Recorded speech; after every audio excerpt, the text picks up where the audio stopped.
Welcome to Building with Tyler. My name is Tyler, and this channel is simple. I'm going to give you the best PC build for your budget without wasting your time. Today, $1,400. Every part highly rated, every dollar justified. Let's get into it. Quick note here, this channel is meant to not waste your time, so on screen now you will see all the parts for this specific build. If you want to, you can take a screenshot of what's on your screen now. All links will be in the description below, but if you're willing to stick around, we're going to go through each part right now. Alright, first up we have the CPU. This time we're going with an Intel Core Ultra 5 250K plus. This is around $220.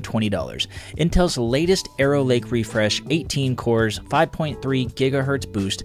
In pure gaming it matches the Ryzen 5 9600X almost exactly, just 1% faster according to Tom's Hardware. Where it pulls ahead though is everything outside gaming.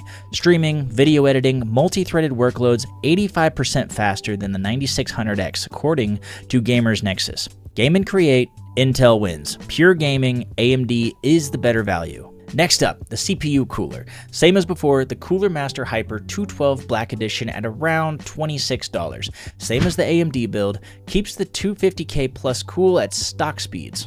Next, we have the motherboard, the Gigabyte Z890 Aorus Elite Wi-Fi 7 Plus. This is where Intel costs more. The Z890 is required for Arrow Lake refresh, and there's no budget equivalent to AMD's B650.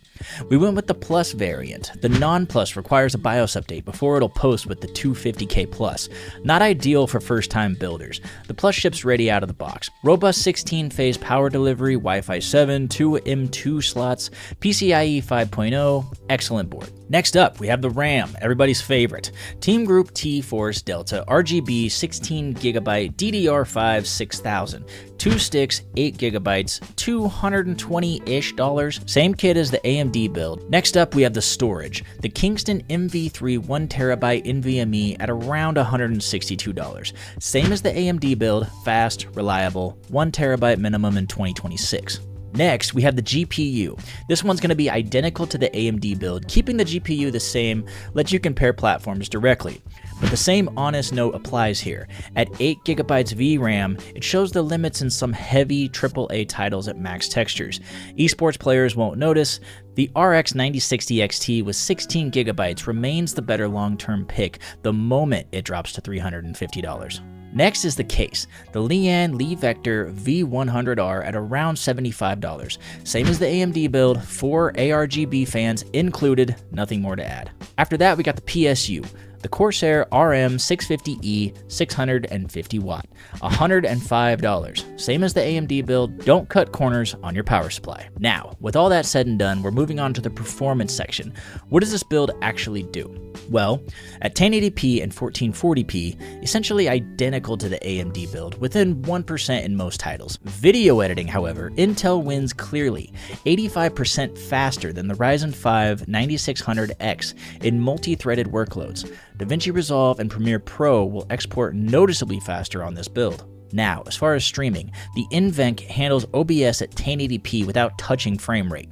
Intel's Quick Sync encoder is also available as a strong alternative. And finally, general use, it's effortless. Same as the AMD build. Nothing to see here. So, if you go back and compare this to my video that I did on the AMD build, which build should you pick? This Intel build costs $114 more than our AMD build. Every extra dollar is in the motherboard. Pure gaming, AMD wins on value. Same performance, $114 less.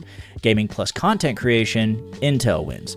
The 250K plus pulls ahead significantly the moment you go multi-threaded. Which one will you choose? Ultimately, obviously, it's up to you, but both builds will be linked below. So, for the total, we're looking at just around $1,400. I say that because when this video is posted, who knows where the prices will go, but it should be in that exact range. Every part linked below, check the RAM, $40 promo discount may still be live. This has been Building with Tyler. My name is Tyler. Hopefully I didn't waste your time, and I'll catch you in the next one.